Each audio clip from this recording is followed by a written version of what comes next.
buddy, your pal, HeyArcher, here on the HeyArcher channel.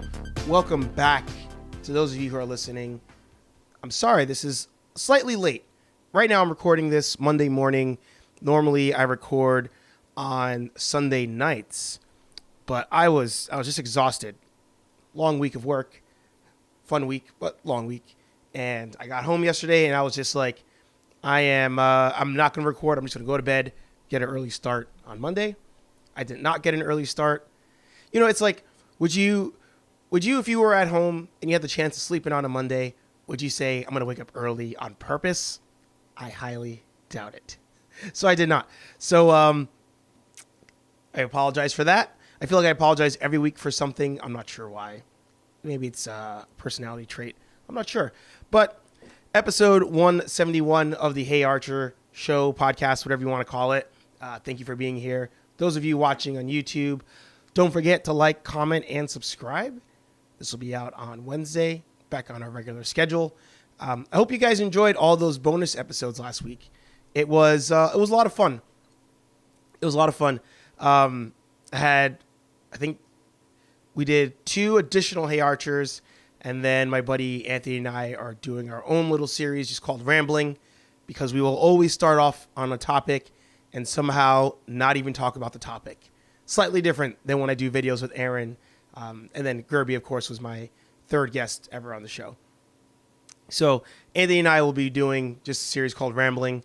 And hopefully we get to the topics that we want to discuss at some point. I'm not sure. But fun weekend overall. There were lots of fights this weekend in the MMA world. Of course, there was a big boxing match with Tyson Fury and Deontay Wilder. I'll get to all of that in a bit. But I want to give a quick plug to myself. I started, I don't remember if I talked about it before. I think I mentioned it. So 2020 is my year where I said I'm going to propel HeyArcher as far as I can take it, as far as it can go. And I created the website, HeyArcher.com. So make sure all of you check that out. You might as well check it out now if you're listening or watching. And I wanted HeyArcher.com to be where I house everything. And the reason for that is, over time, YouTube has changed their algorithm. YouTube, see, early morning recording. YouTube has changed their algorithm. And a lot of people for years put all their stakes on YouTube. They put all their content there. It was their only platform to show anything, whether it even be a audio-based podcast, video like this one. YouTube just was that main hub. But the one thing that I kind of noted over the years was two things. One, I didn't want to just be a one-trick pony. I didn't want to just do video, even though I enjoy doing it. But also, I didn't want to put all my eggs in one basket. As they said on Dave Chappelle's show, gotta diversify your bonds. You know the last word there. But so that's what led to me saying, all right, I need to spread myself out. I need to not just be on one platform, not one media. So that's why you have the audio version of the show now. But on HeyArcher.com, on top of the audio and video, I now am posting just photography, which is something that I've started doing. And what I did on the site was I even gave a quick little story there where I actually was an advertisement major for a year back in New York. And I got discouraged. And I'm sure a lot of students get discouraged. A lot of people in life just get discouraged. And it's because you try to appease others, whether it's in your relationships, your job, your hobbies, but most importantly in school. And I think that's always been my biggest issue with school, specifically around any kind of majors that involve creativity. Some of you right now may be shaking your heads or saying, praise Jesus. Somebody agrees with me. But I struggle with it because you have a major where you want somebody to be creative, but at the same time, you're graded on your work. So I think really, I mean, I know it wouldn't work, but in theory, if somebody's going for some sort of media major, whether it be art, advertisement, photography, it really should be a pass fail to me.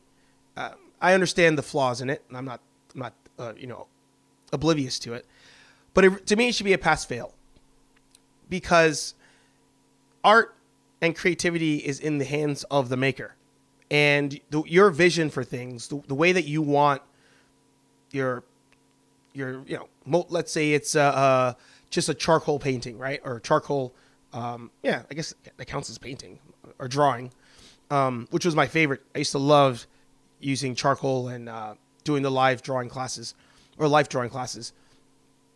But if I view this camera that I'm looking at now and I draw it in a certain way, there should not be a pass fail there. Or sorry, there shouldn't be a grade level there, because I may not view the shadows the way my teacher is looking at it. I may not view the angle. I may not view the depth perception of where I'm sitting versus where you're standing. To me, it's very discouraging. And there was one teacher, I wish I could remember his name. It was actually in my, it was actually that same class. It was life drawing back in Brooklyn. And I would see the other students, and there was this one girl who she killed it every time. She would just, whatever was up there, whether it was a person or a lamp, nailed it. And he came over to, my drawing one day, and he was like, "You're very heavy on your lines." And I was like, "Yeah." And he's like, No, I'm not saying that in a bad way. I like that that's your viewpoint. You don't necessarily differentiate between the thin lines, the thick lines. There's some there, but it's not drastic. It's not a night and day. It's very gray, if you would. And I like that about your drawings. And to me, I was like, wow, that actually left an impression, because I was like, there is no wrong way to show your art. There is no wrong way to do your art. But outside of that class in photography and some of the other ones, like the Photoshop class, for example, I mean, you can suck at Photoshop. That's possible. I get it. But that aside, it was very discouraging as a major as a whole. And I actually enjoyed it. And that's why I do all of this, the cosplay, the videos. But I stopped. And into creating YouTube and researching how to make this channel better, to make your viewing and listening experience better, I ended up buying a camera, and I use that camera now to shoot the video. But I decided, why would I just limit my camera to just video? Why not just go back to shooting? And now, I mean, shooting is so easy. I can actually be, and if you go to HeyArcher.com in the photo section, there's the last set I put up was, we went to a wildlife foundation by where I live, and I was able to shoot on my camera, send it to my phone, edit on my phone, and upload it instantly. It's so easy now. And I wanted to start doing photography again. So right now, my goal for 2020, I put it on there. Check it out. My goal for 2020 is once a week at least, I want to be outside shooting with a camera. And right now, I just have the standard kit pack camera. If you go to the My Gear section on HeyArcher.com, you'll see the full list of what I use. I'm using just the camera as is with the lens it came with. I'm not I don't even know what to call it. Like in the audio world, you have audiophiles. There are people who are purist about their audio experience. I'm not a purist in my camera experience yet, so I can't tell you the differences between this lens and that lens. I'm learning now how the settings work with aperture and f-stop and ISO and all that stuff. If you want to learn a lot about that, one of the channels I use almost daily is Becky and Chris. I plugged them before. The Everything Dad is one, and then Everything Man is another one. I'll put the links down below. Check them out. But if you want to really learn how to use your camera efficiently, check out their sites, their YouTube channels for sure. But I encourage you, and if you want to take the HeyArcher experience to another level, I guess, follow my photo I guess, blog, maybe I would call it, just to see like how I'm shooting and see if you like it. Maybe it'll inspire you to start doing your own photography or your own thing. But what I wanted was a place to have everything, a one-stop shop. And that's what spawned HeyArcher.com. So check it out. See if you like it. All this content will be there too. Links will be there for the audio, for the video. And most importantly, like I said, I have my gear list on there. So if you're looking at anything and you're like, hey, I like the way that looks, or what's he recording on, or what's he editing on, full list there with Amazon links. Check them out. And actually, if you use those links to purchase something, it actually helps this channel out. So if you do that, I'd always appreciate it. But I will not beg on this channel. Never, never, never, never. But on to some fight stuff real quick. It was a big weekend of fights. I actually didn't watch a lot, but I consumed a lot, if that makes sense. I got home on Saturday, and UFC Auckland was on. And I went old school with it. I realized that it was on ESPN Plus. I forgot I even had ESPN Plus. And turned it on just in time for the main event. And they actually started it early because following that was the Fury and Wilder fight. And it was fun. I got to say it was fun. I only caught the main event, which you're probably saying, well, how could you say the whole card was fun if you only saw one fight? I understand what you're saying. But for 25 minutes, because it went distance, for 25 minutes, I had a nice bit of nostalgia. But the other half of that is I actually turned on Joe Rogan's Fight Companion.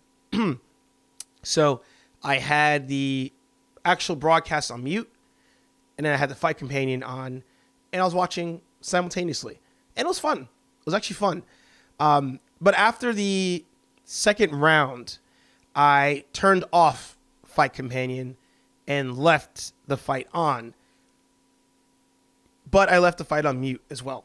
I didn't want to be, because it was so close, I didn't want to be affected by the commentating.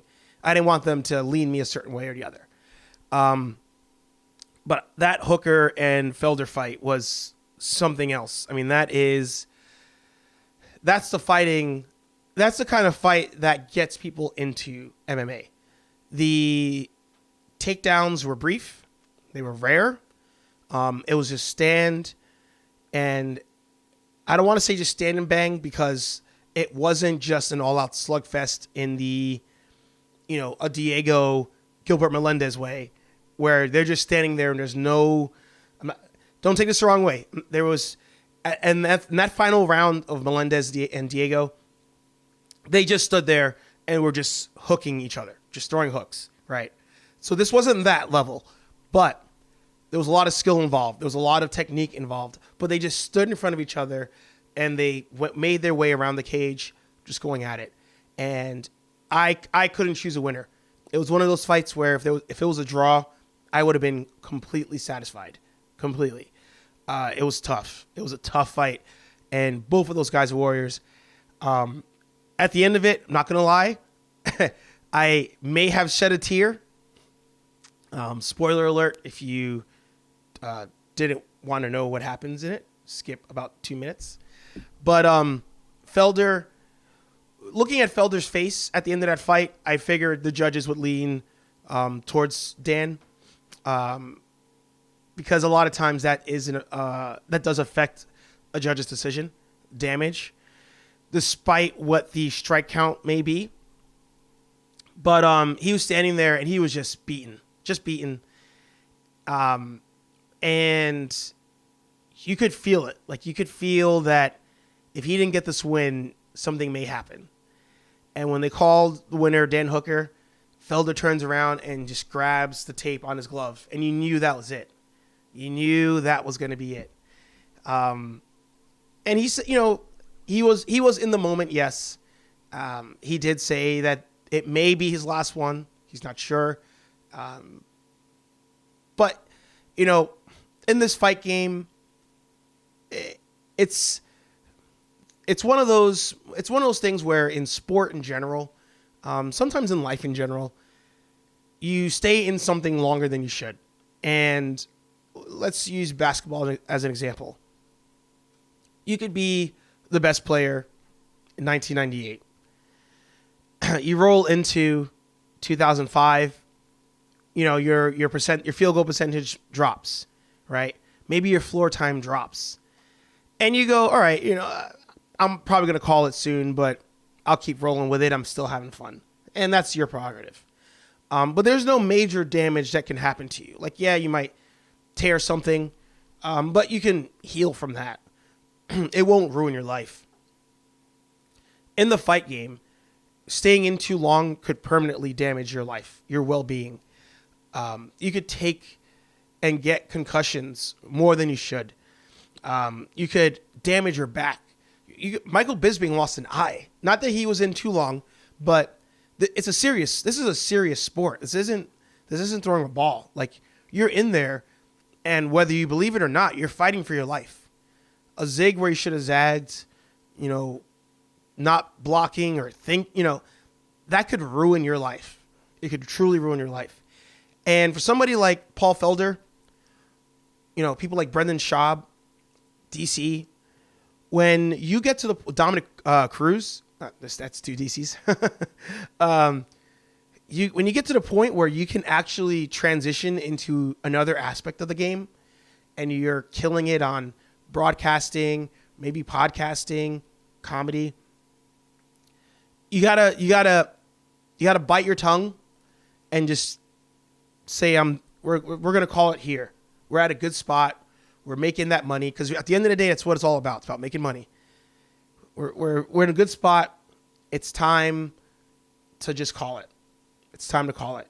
And if somehow, Paul Felder, if you end up watching this show, I'm not saying you should call it because you sucked in that fight. And if any of you Felder fans listening, that's not what I'm saying at all. What I'm saying is you took that beating in the fight. You could very well come back and fight some more. But even you are saying that you're getting to the end of your career. And the fact that you're already in a good spot for a post-fight career, why not retire early? Just like in the real world. Like when you have a job and you get that early opt-out retirement, you're like 60 and normally retirement's 65. But they're like, hey, if you want to leave now, get 80% of your salary. Do you want to take it? Just do it. Why not? Don't subject yourself to that violence. And if you want to still do, submission matches or jiu-jitsu matches, whatever, do that. But going in there and just putting your brain through that kind of damage, if you have a good thing going, just go for it. Just go for it. But it was fun. It was early. That was the other part too. The fact that I'm watching this main event at like 8:30, I loved it.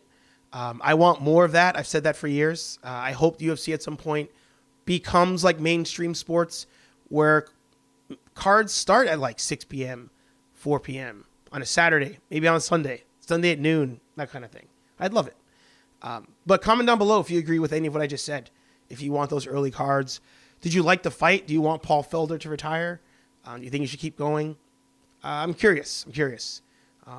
Again, as a last thing, I have no issue with him continuing because I think he's still dangerous fighter. But when you have that chance to exit gracefully, even though it's on an L, take it. Just take it.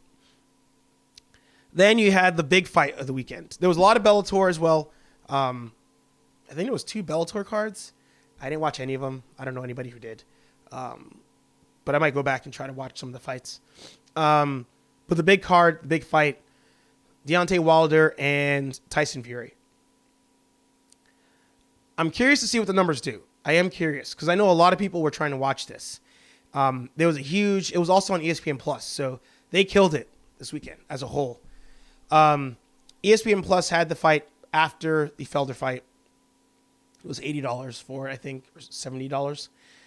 My regret is not buying it, and my regret is taking my distaste for the UFC and their pay scale and bringing that into boxing. I didn't buy the fight because I was still on my old shit of I'm not giving Dana White my money. And I should have. In this case, I should have. I saw the highlights, and it looked like a great match. And Deontay Wilder, he stood in there as long as he could. But once a lot of people, I don't see a lot of people necessarily complaining about this, saying it's a robbery. Some are, of course, you're always going to get that. But once your equilibrium is toast, once you're bleeding out of the ear, like people like Dana White, actually, for an example, he has a condition now because he got beat up when he was younger, and he took significant damage to his eardrum, and he'll get dizzy spells, can't look at light, can't be in the light for a while.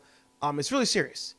And Tyson Fury, when he took it to Wilder and got him in the ear, got him in the side of the head, and you saw that blood coming out of his ear, and Deontay's kind of like wobbly. It's done. Eugene was saying it yesterday on the Show Stomper. You're mentally, you're there. And I've had like once or twice I had some like dizzy spells. I'm not sure what they were related to. I did go to the doctor about it. But you're there, and you sit up or you stand up, but like everything is just going. It's like you're on a boat. Everything's just going. And the corner did the right thing. They saw him on shaky legs. They knew he was there, but he couldn't stand. And they threw the towel, making Fury the pound-for-pound champ there. And, of course, the next big thing everybody wants is Fury and Joshua. But boxing being what it is, we'll see if it actually happens, because everybody wants to get their cut. And it's one of those things where fights can be delayed for years over that. Everybody getting their cut, getting what they deserve. So we'll see what happens there. But the highlights were great. I regret not watching it 100-fold. I ended up watching something else. I'll get to that in a bit.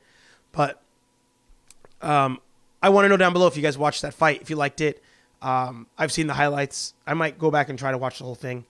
But I want to know what you guys thought. If you thought the stoppage was legit, if you believed it, or if you had an issue with that. And let me know if you watched any of the fights this weekend. It was a very fun fight-filled weekend. I want to know if you took advantage of that. But I got to get nerdy for a second here on the show.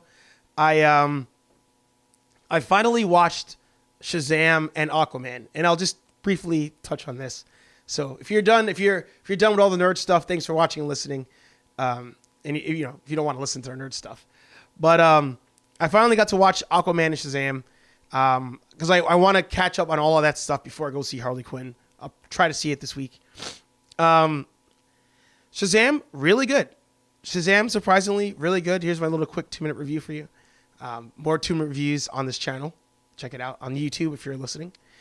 My 2-minute review on it was great. It truly was big in superhero form, which I liked. And it's one of those where it had heart. They got you to care about the villain. They gave you the reason for the villain being who he was. It made sense. But like most Warner Brother, DC superhero movies, the ending fight is where they struggle. They always struggle with that. It was good, but it was very, to me, anticlimactic. Well, that could just be me. I'm not sure. But overall, Shazam was really good. And it's one of the few times where you had a lot of excessive humor, but it made sense because there's an adult, but it's a 13-year-old in an adult's body. So all those jokes, his demeanor, it all made sense because it was big. It was a kid in a man's body. So Shazam, if you haven't seen it, thumbs up on my end. Check it out. Aquaman, not so much. Aquaman, first of all, I know that I had posted a couple years ago when the movie came out how they copied the Black Panther trailer. There's actually a shot-for-shot online showing how they did that. But the movie as a whole, I felt like I was watching Black Panther. Especially with the Manta arc very Black Panther, and heavily CGI'd. I mean, everything was CGI'd in it, and it was very blatant. But I think the overall problem I had, it wasn't really with Jason Momoa. I actually liked him in the movie, but I think there's I can't pinpoint it, but there's a certain point in movies where you don't feel the heart to it. And I say that a lot in my reviews. I'll say a movie has heart or doesn't have heart. So when I'm referencing that, when I'm saying the movie has heart, it means that as you're watching, you care about what's happening. You care about the characters. And a lot of times it may not be the script's fault. It may not be the actors or actresses' fault, but it's a combo. And it feels like things are happening because the plot is supposed to move on,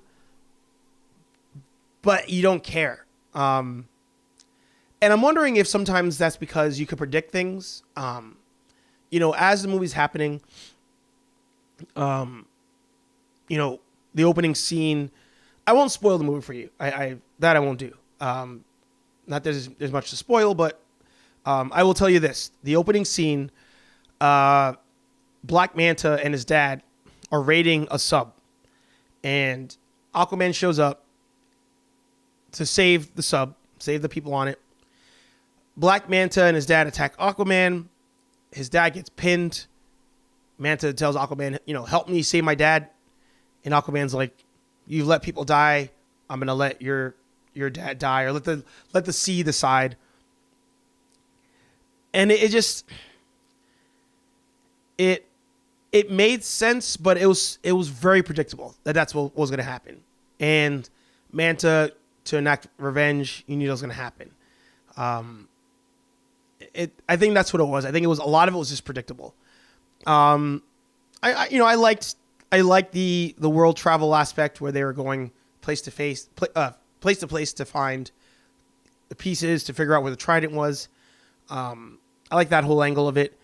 But overall, like, the movie was just going, and I'm just there watching it. And it actually took me 3 sittings to watch it. I was doing something else. I'd stop. I went out with friends, came back. Next day, watched a bit before I went to sleep. Day after that, turned it on, finished it while I was editing pictures. So it wasn't a struggle to watch it. But and the other part too, the other issue I have with the movie is the Atlanteans were very indisposable. Both Aquaman, Manta, and Aquaman's brother, Ocean Master, both equally killed Atlanteans on the regular, with no sense of like care, right? I expect Black Manta to do that. But the Atlanteans were just like, whoever's leader, we're going to follow that person. And whoever's on the other end of that would murder them. Just murder them.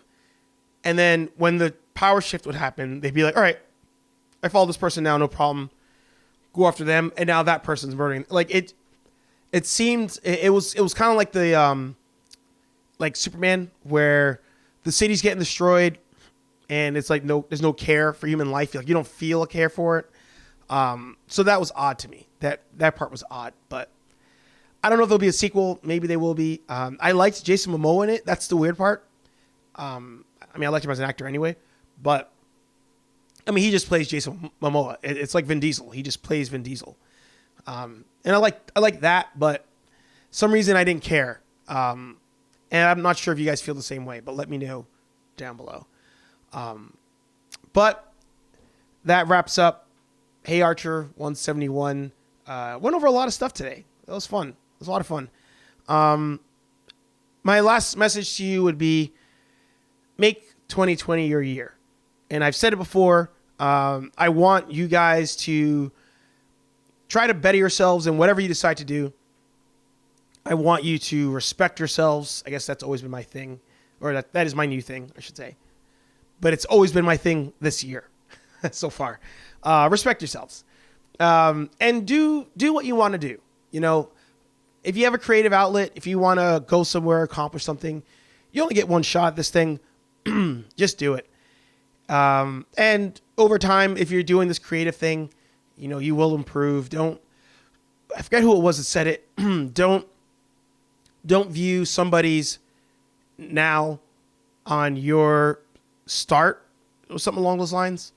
If you want, take a look at where they started and then start on your own path.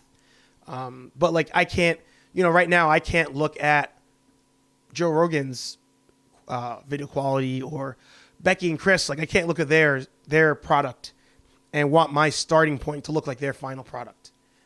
It's impossible. So whatever you do, don't get discouraged. Just do you. If you want to do this YouTube thing, if you want to do this podcast thing, I have the series on my channel, YouTube 101. I've got a list on my website, HeyArcher.com, of what I used to start doing this. So feel free to purchase any of that stuff through the Amazon links and start making your own content. But most importantly, you have a phone, you have a computer, just use those to start, go from there, and have fun doing it. If you don't have fun, you're not going to do it. You're going to crash and burn. But thank you so much for watching. If you're listening, leave a review on your favorite podcast platform. If you're watching, like, comment, subscribe. Share this with a friend. I never really asked that. Share this with a friend. Maybe they'll enjoy this or any of the other series on this channel. Thank you for being here, and I will see you in the next video.